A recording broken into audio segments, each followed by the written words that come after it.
जब मैं अपने पिताजी के पास रहने चला गया तो मुझे वहाँ कोई नहीं जानता था, सिवाय उन परिवार के जिनसे मेरे पिताजी दोस्ती रखते थे। वो एक अकेली माँ थी जिसके 3 बच्चे थे। सौभाग्य से वहाँ एक लड़की थी जो मुझसे कुछ साल बड़ी थी। जब मैं उससे मिला, वह उस समय मेरी उम्र की थी। हम कुछ सालों में एक दूसरे को थोड़ा जानने लगे। हम बहुत करीबी दोस्त नहीं थे, लेकिन हमारे कुछ समान दोस्त बन गए। एक रात मेरा दोस्त रॉब उसके और उसके छोटे भाई के साथ था। उनके माँ काम पर थी, इसलिए वे घर पर अकेले थे। उनकी माँ एक महिला की मदद कर रही थी और उसे अच्छी तरह जानने लगी थी। उसने पाया कि उस महिला की बहन मानसिक संस्थान में थी और हाल ही में छोड़ी गई थी। उस रात जब रॉब मेरे दोस्त के साथ था, दरवाजे पर दस्तक हुई। मेरे दोस्त ने सोचा कि यह उनकी माँ होगी, क्योंकि वह एक विशेष तरीके से दस्तक देती थी। बिना सोचे समझे उसने दरवाजा खोल दिया। रॉब वहां नहीं होना चाहिए था, इसलिए वह खिड़की से कूदकर अपने घर भाग गया। वह कभी नहीं सोचता था कि यह उनकी माँ नहीं थी। वह महिला थी जिसकी बहन को उसकी माँ मदद कर रही थी। उसने अपनी बहन से बात कर परिवार के पते और काम का समय जान लिया था। वह घर में घुस आई।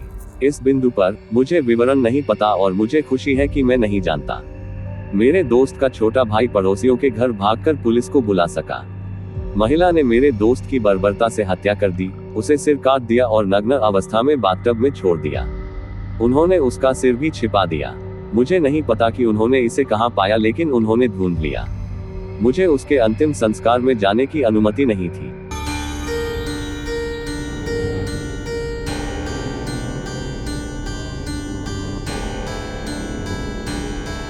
ये घटना मेरी पत्नी की दादी के साथ लगभग साल पहले हुई थी, जब हम अभी भी डेटिंग कर रहे थे। उसके पति का निधन हो चुका था, लेकिन वह लाइब्रेरी में जाकर वॉलंटियरिंग कर रही थी। ये सर्दियों का समय था, इसलिए जब वह लाइब्रेरी से वापस आती तो अंधेरा हो चुका होता। लाइब्रेरी 6 बजे बंद हो जाती थी और वहां कुछ अतिरिक्त काम भी करना पड़ता था। उस खास रात उसने एक अन्य वॉलंटियर की सवारी लेने से मना कर दिया, क्योंकि उसे फिट रहने की जरूरत थी। उसका घर लगभग 1 मील दूर था और वह एक हल्के वन क्षेत्र से होकर गुजरता था। जैसे ही वह आधे रास्ते पर पहुंची, उसने देखा कि कोई उसके पीछे चल रहा था। वह व्यक्ति भी उसी दिशा में चल रहा था और उस पर तेजी से बढ़ रहा था। उसने ये सब ज्यादा ध्यान नहीं दिया, क्योंकि वह बूढ़ी थी और ज्यादा तेज नहीं चल सकती थी। लेकिन इस बार वह व्यक्ति कुछ असामान्य लग रहा था। वह धीरे धीरे उसके ठीक पीछे आ गया और उसके पीछे चलते हुए उसी गति से चलने लगा। अब उसे कुछ अजीब महसूस हुआ, लेकिन वह लगभग अपने घर पहुंच चुकी थी। उसने अपनी ड्राइववे की लाइट्स चालू रखी थी ताकि ऐसा लगे कि कोई घर पर है। उसे बस 100 गज और चलना था। तभी अचानक उसने एक मजबूत हाथ अपने कंधे पर महसूस किया। ठीक है, चुपचाप रहो और अपना पर्स दे दो, नहीं तो मैं तुम्हें काट दूंगा। वह 1 सेकंड के लिए रुकी, फिर एक बड़ा कदम आगे बढ़ाया, मुड़ी और उसने अपने पर्स में रखी बंदूक से उस व्यक्ति की गर्दन में गोली मार दी। वह व्यक्ति अगले 5 साल एक जेल अस्पताल में बिताया और अंत में जटिलताओं के कारण मर गया। मेरी पत्नी की दादी का पिछले साल निधन हो गया, लेकिन अंत तक वह इस बात का अफसोस करती रही कि उसने ट्रिगर बहुत जल्दी खींच दिया।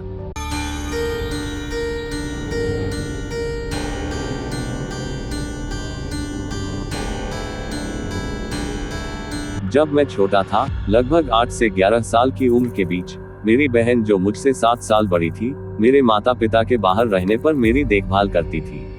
उस समय वह बहुत धूम्रपान करती थी और मेरे माता पिता ने उसे बाहर धूम्रपान करने के लिए कहा था। इसलिए मैं उसके पीछे बाहर जाता था, खेलता था, उसे परेशान करता था और इसी तरह। एक दिन मेरी बहन ने देखा कि एक कार ड्राइववे के अंत में सड़क पर खड़ी है। ये एक सफेद एसयूवी थी जिसके ऊपर एक बाइक रैक था और उसमें सबसे गहरे रंग की खिड़कियां थी, जिनमें से अंदर कुछ भी दिखाई नहीं देता था। जब तक वह अंदर नहीं चली गई, तब तक वह कार वहीं खड़ी रही और फिर सड़क के अंत तक जाकर चर्च की पार्किंग में खड़ी हो गई और इंतजार करती रही। यह अजीब था, लेकिन मेरी बहन एक बहादुर महिला थी और उसने इसे नजरअंदाज कर दिया। अगले दिन जब मेरे माता पिता फिर बाहर गए थे, वही कार फिर से आ गई। वह ड्राइववे के अंत में खड़ी रही और मेरी बहन को देखती रही। मैं जानता था कि वह ड्राइवर मेरी बहन को देख रहा था, क्योंकि अगर मैं बाहर नहीं जाता तो मैं सामने वाली खिड़की से देखता और वह बस वहां बैठकर मेरी बहन को देखता। उसने मेरे पिता को बताया, जो उस समय शेरिफ के डेप्यूटी थे, और उन्होंने पुलिस को फोन करके शिकायत की।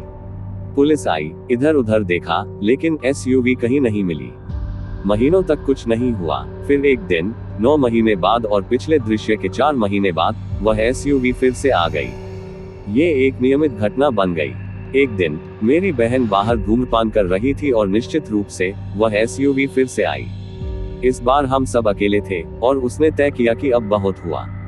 उसने मुझे कारपोर्ट में रहने के लिए कहा और खुद जाकर उस एसयूवी का सामना करने की कोशिश की।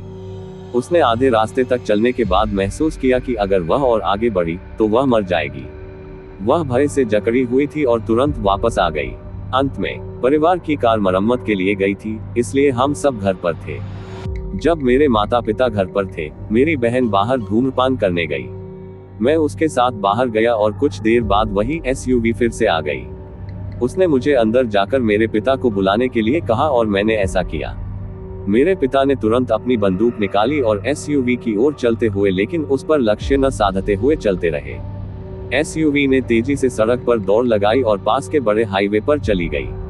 मेरे पिता, जो पुलिस में थे, ने साल और मॉडल और विशिष्ट विशेषताओं को नोट किया। सबसे डरावनी बात यह थी कि लाइसेंस प्लेट पर डक्ट टेप लिपटा हुआ था और हमने उसे फिर कभी नहीं देखा।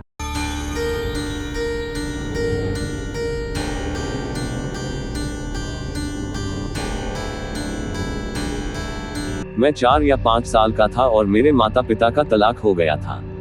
मेरी माँ एक 2 बेडरूम अपार्टमेंट में रह रही थी। मेरे पास अपना कमरा था, लेकिन जब भी मैं उनके साथ रहता था, मैं उनके बिस्तर में सोना पसंद करता था। हमारे दोनों कमरे गलियारे के अंत में आमने सामने थे। हमारा अपार्टमेंट पहली मंजिल पर था और मुझे याद है कि यह गर्मियों के बीच का समय था और मेरी माँ के कमरे में खिड़की खुली हुई थी, जो बिस्तर के पीछे सिरहाने के ऊपर थी। खैर, मैं रात के बीच में जाग गया और देखा कि हमारी बिल्ली माँ के कमरे के दरवाजे की चौखट पर बैठी थी। यह अजीब था क्योंकि हमारी बिल्ली आमतौर पर हमारे साथ बिस्तर में होती थी। जब मैं उसे देख रहा था, वह मेरे कमरे में चली गई और म्याऊं किया। मैंने अपनी माँ की तरफ मुड़कर उन्हें जगाया। मुझे जगाने और पूछने के चंद सेकंडों में ही हम दोनों ने दरवाजे की तरफ देखा और वहां एक आदमी मेरे खुले दरवाजे के पास खड़ा था और बेडरूम से बाहर जा रहा था। मुझे आज तक समझ नहीं आया कि उसने ये काम इतनी जल्दी कैसे किया, लेकिन मेरी माँ ने मुझे उठाया और सचमुच मुझे खिड़की से बाहर फेंक दिया। वह भी जल्दी से बाहर निकली और हम मदद के लिए चिल्लाने लगे। किसी ने पुलिस को बुलाया। पुलिस आई, लेकिन उन्हें जबरन प्रवेश के कोई निशान नहीं मिले, बस इतना कि हमारा सामने का दरवाजा खुला था, जिससे उन्हें विश्वास हुआ कि आदमी उसी रास्ते से बाहर निकला होगा। अजीब बात यह थी कि मेरी माँ ने कसम खाई थी कि उन्होंने उस रात दरवाजे को डेडबोल्ट और चेन लॉक से बंद किया था। करीब 1 हफ्ते बाद वह रसोई साफ कर रही थी और हमारे वाटर हीटर की अलमारी खोली और एक नोटबुक मिली जिसमें नाम और चित्र थे, साथ ही एक जोड़ी दस्ताने और कुछ गम के रैपर थे। पुलिस को फिर से बुलाया गया, लेकिन वे केवल यही अनुमान लगा सकते थे कि वह आदमी हमारे घर में था और हमारे सोने तक छिपा रहा था।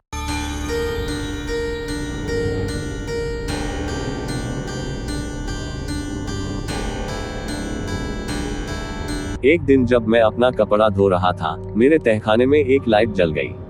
मेरा तहखाना इस तरह से सेट है कि कपड़े धोने का कमरा तहखाने के दूसरे हिस्से से एक दीवार और दरवाजे से विभाजित है। ऊपर जाने के लिए आपको कपड़े धोने के कमरे से बाहर निकलकर तहखाने के दूसरे हिस्से से गुजरना पड़ता है। उस हिस्से में केवल एक ही लाइट थी और वह भी जल गई, जिससे वहां अंधेरा हो गया। मैंने कपड़े धोने का काम पूरा किया और अंधेरे तहखाने से गुजरने का डर था। मैं कपड़े धोने के कमरे से बाहर निकला और आधे रास्ते में ही मुझे पीछे से एक जोरदार हंसी सुनाई दी।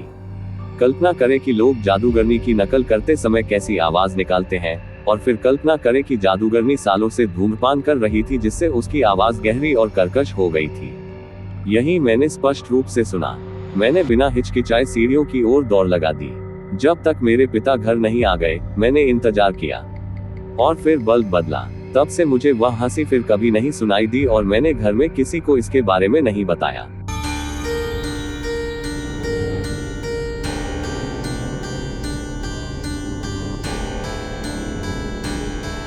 ये घटना मेरे एक दोस्त के साथ घटी थी। उसने मुझे इसके बारे में लगभग 1 साल पहले बताया था। हम उसे मिन जी कहेंगे। मिन जी 30 के दशक की शुरुआत में है और दक्षिण कोरिया में एक अंग्रेजी ट्यूटर के रूप में काम करती है। कुछ साल पहले एक शाम, वह एक हाई स्कूल लड़के को ट्यूशन पढ़ा रही थी। वे देर रात तक पढ़ाई कर रहे थे और बसें चलना बंद हो गई। उसके घर से काफी दूर होने के कारण लड़के ने पूछा कि क्या वह रात भर उसके फर्श पर सो सकता है और सुबह की पहली बस पकड़ लेगा। मिन जी बहुत अनिच्छुक थी क्योंकि एक किशोर पुरुष छात्र को रात में रहने के लिए बुलाना अच्छा विचार नहीं लग रहा था, लेकिन वह उससे विनती कर रहा था और आखिरकार वह मान गई। वे उसके एक कमरे के अपार्टमेंट में वापस गए और वह बिस्तर में चली गई जबकि उसने फर्श पर एक कंबल बिछा दिया और दोनों सो गए।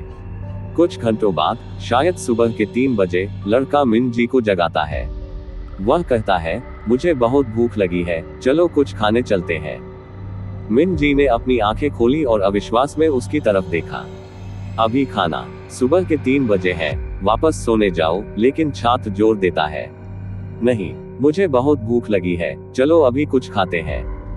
उसने कहा कि रसोई में कुछ रामेन है और वह खुद को कुछ बना सकता है, लेकिन यह उसे संतुष्ट नहीं करता। वह रामेन नहीं चाहता।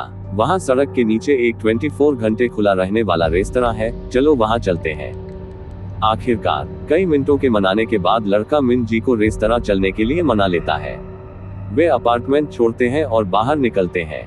जैसे ही वे सड़क पर आते हैं, लड़का मिन जी से कहता है, मुझे भूख नहीं लगी थी। मैं रात के बीच में जागा और तुम्हारे बिस्तर के नीचे देखा। वहां एक आदमी सो रहा था। उन्होंने पुलिस को बुलाया और पता चला कि एक बेघर आदमी मिन जी के अपार्टमेंट में रह रहा था और 2 महीनों से बिस्तर के नीचे सो रहा था। लड़के ने उसे केवल इसलिए देखा क्योंकि वह फर्श पर लेटा था और उसे बिस्तर के नीचे का स्पष्ट दृश्य मिल गया।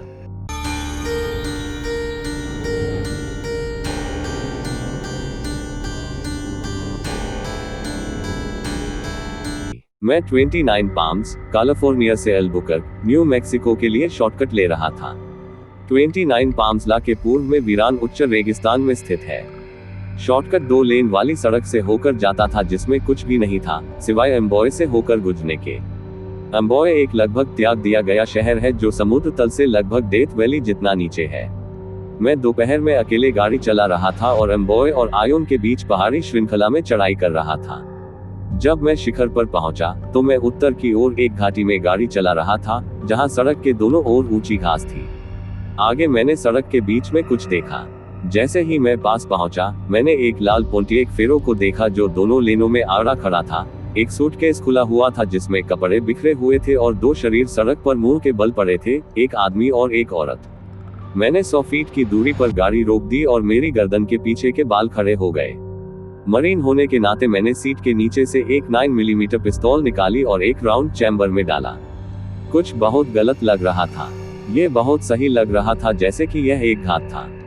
कुछ बस गलत था। जैसे ही मैंने सड़क को देखा, मैंने देखा कि मैं सड़क पर पड़े आदमी के बाईं ओर से होकर जा सकता हूँ, औरत के दाईं ओर से फेरो के पीछे से होकर जा सकता हूँ और दूसरी तरफ पहुँच सकता हूँ। मैंने पहली गियर में गाड़ी डाली, पेडल को दबाया और योजना बनाई गई लाइन पर गाड़ी चलाई। मैंने फेरो के पीछे से बिना टकराए या सड़क पर पड़े किसी भी शरीर से टकराए बिना पास किया। मैं कुछ 100 फीट आगे बढ़ा और धीमा हो गया ताकि मैं सांस ले सकूं और मेरा दिल धीमा हो सके। जैसे ही मैंने पीछे के दृश्य दर्पण में देखा, मैंने देखा कि दोनों शरीर अपने घुटनों पर उठ गए थे और 20 या इतने लोग सड़क के दोनों ओर ऊंची घास से बाहर आ रहे थे। उस क्षण मेरा दाहिना पैर गैस पेडल पर पूरी तरह से दब गया और मैंने इसे तब तक नहीं छोड़ा जब तक कि मुझे I-40 पूर्व के ऑन रैंप पर धीमा नहीं करना पड़ा। मुझे कभी नहीं पता चलेगा कि अगर मैं कार से बाहर निकलकर शरीरों की जांच करता या अपनी कार को उनके पास और करीब रोकता तो मेरे साथ क्या होता।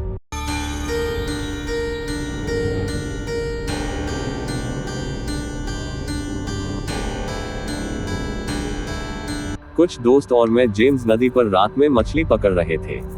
हम नदी किनारे एक आग के साथ बैठे थे और सामान्य बातें और कुछ बियर के साथ समय बिता रहे थे, जब अचानक सभी ने बात करना बंद कर दिया, जैसे कि किसी ने स्विच बंद कर दिया हो। हम सभी नदी के पार देख रहे थे और ऐसा महसूस हुआ जैसे कुछ या कोई हमें देख रहा हो। ये एक बहुत ही असहज भावना थी, जिसे समूह के कुछ लोग सामान्य मर्दाना मजाक के साथ दूर करने की कोशिश कर रहे थे, जब दूसरी तरफ से एक खौफनाक आवाज आई जिसने सभी को जड़ कर दिया। यह आवाज मैंने पहले कभी नहीं सुनी थी और इसने मेरे शरीर के हर बाल को हिला दिया और झंझना दिया। इसे केवल इस तरह से वर्णित किया जा सकता है कि यह एक जंगली व्यक्ति की तरह लग रहा था जिसके पास कोई भाषा कौशल नहीं था और जिसे जीवित काटा जा रहा था। कोई शब्द नहीं, बस यह उच्च स्वर, खौफनाक चीख। कोई भी नहीं हिला और न ही कोई शब्द बोला। हम सभी बस वहीं बैठे रहे और देख रहे थे। तभी अचानक दूसरी चीख आई, पहली से भी अधिक जोरदार। इस समय तक हम में से कई लोग अपने ट्रकों की ओर दौड़ रहे थे जो कुछ गज की दूरी पर खड़े थे और विभिन्न आग्नेयास्त्र ले रहे थे। जब हम वापस आए तो हम सभी चुपचाप बैठे रहे और अपनी आंखें दूसरी तरफ देख रहे थे। हमारी आग की रोशनी चट्टानों पर परावर्तित हो रही थी। हम वहीं बैठे रहे, दूसरी चीख या दूसरी तरफ कुछ हरकत की प्रतीक्षा कर रहे थे। आखिरकार तीसरी चीख आई, लेकिन इस बार ये हमारी तरफ से आ रही थी, झाड़ियों से लगभग 1 गज की दूरी पर। हम सभी वहां से भाग गए, अपना अधिकांश सामान वहीं छोड़ दिया। जब हम अपने ट्रकों तक पहुंचे तो हमने एक बार फिर चीख सुनी, बस पेड़ की रेखा के पार। हम सभी ने वहां से जल्दी से दूर चले गए और कभी नहीं पता चला कि यह आवाज कौन कर रहा था।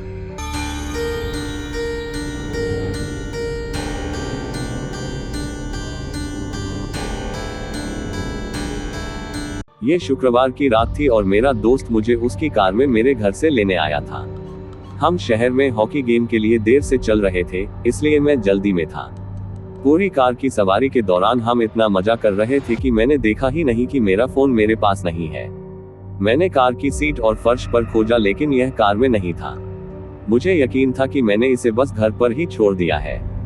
हॉकी गेम के दौरान मैं ये सोचकर चिंतित था कि शायद मैंने अपना फोन कहीं गिरा दिया है, इसलिए मैंने अपने दोस्त का फोन उधार लिया और बाथरूम में दौड़ा। मैंने अपना नंबर डायल किया और उम्मीद की कि मेरे घर में कोई उठाएगा। 4 बार रिंग हुई, फिर किसी ने फोन उठाया, लेकिन दूसरी तरफ कोई नहीं बोला। मैंने फोन में चिल्लाया कि मैं बस ये जांच रहा हूं कि मैंने फोन घर पर छोड़ा है या नहीं। उन्होंने कोई जवाब नहीं दिया। मुझे लगा कि यह मेरा छोटा भाई होगा जो मुझसे मजाक कर रहा था, इसलिए मैंने फोन काट दिया। मैं उस रात देर से घर आया और देखा कि मेरे माता पिता घर पर नहीं थे। मैंने घर के अंदर जाकर उन्हें फोन किया और पूछा कि वे कहाँ थे। उन्होंने बताया कि वे खाना खाने और पार्क में एक कॉन्सर्ट देखने गए थे, मेरे छोटे भाई के साथ। उन्होंने कहा कि वे मेरे गेम के लिए रवाना होने के तुरंत बाद चले गए थे और वे आधे घंटे में घर आ जाएंगे। इसलिए मैंने फोन काट दिया और अपने सेल फोन की तलाश शुरू कर दी। लेकिन फिर मुझे एहसास हुआ, अगर वे घर पर नहीं थे तो मेरा फोन किसने उठाया। मेरे पेट में दर्द हुआ और डर ने मुझे घेर लिया। उसी समय मुझे अपने घर के पीछे के दरवाजे के खुलने और बंद होने की आवाज सुनाई दी। मैं तुरंत सामने के दरवाजे से बाहर भागा और पड़ोसियों के पास जाकर पुलिस को बुलाया। जाहिर तौर पर पीछे का दरवाजा खुला रह गया था और कोई हमारे घर में अंदर चला आया था। कुछ भी चोरी नहीं हुआ था, लेकिन सबसे डरावनी बात यह थी कि हम घर में एक अजनबी के साथ सो सकते थे।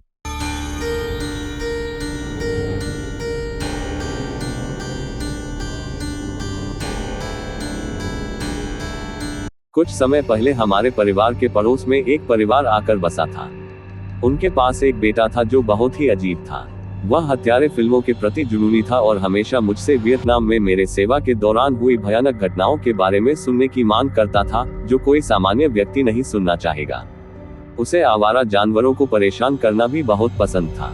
वह लड़का एक पागल था। उस समय वह 15 साल का था और मेरी बेटी 7 साल की थी। लेकिन वह हमेशा उससे बात करना चाहता था। जब वह स्कूल से घर आती थी तो वह उससे बात करने की कोशिश करता था। जब वह पिछवाड़े में खेल रही होती थी तो वह बाड़ के ऊपर से उससे बात करता था।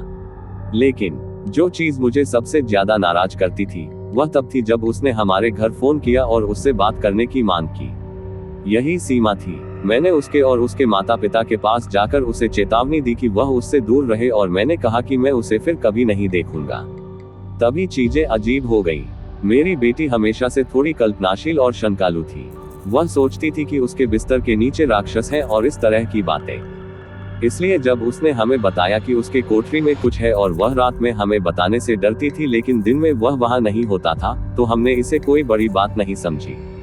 कुछ हफ्ते बीत गए और एक रात मेरी पत्नी और बेटी मेरी माँ के साथ लड़कियों की रात मना रही थी, इसलिए मैंने HBO बॉक्स पर ताला खोला और कुछ फिल्में देखने लगा और अंततः सोफे पर सो गया।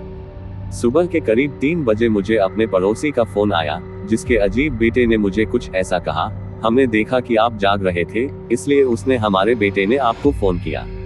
हमारा बेटा गायब है। मैं बाथरूम का उपयोग करने के लिए उसके कमरे में गया और उसका दरवाजा खुला हुआ था, जो असामान्य है, और वहां उसका कोई संकेत नहीं था। हमें उसकी तलाश में मदद चाहिए। फोन कॉल ने मुझे जगा दिया, हालांकि मैं जाग नहीं रहा था। इसलिए मैंने पूछा कि उन्हें क्यों लगा कि मैं जाग रहा था। उन्होंने कहा, वह तुम्हें ऊपर चलते हुए देख रहा था और लाइट जल रही थी। मेरे खून में ठंडक दौड़ गई। मैं सोफे पर बेहोश पड़ा हुआ था और मुझे पता था कि किसी ने भी कोई लाइट नहीं जलाई थी। मैंने फोन काट दिया, बाहर भागा और अपने ट्रक से शॉटगन लेने गया। लेकिन देखा कि शेरिफ पहले ही मेरे पड़ोसी के घर पहुंच चुका था। इस बिंदु पर मैंने शेरिफ को बताया कि मेरे घर में कोई है और अब मैं देख सकता हूं कि मेरी बेटी के कमरे की लाइट जल रही है और वहां एक साया इधर उधर चल रहा है। जब डिप्टी अंदर गए तो उन्होंने पड़ोसी को मेरी बेटी के कमरे में बैठे हुए पाया। उसके कोठरी में उसने एक सेटअप कर रखा था। उसने कहा कि उसे चांदनी में उसे सोते हुए देखना पसंद है।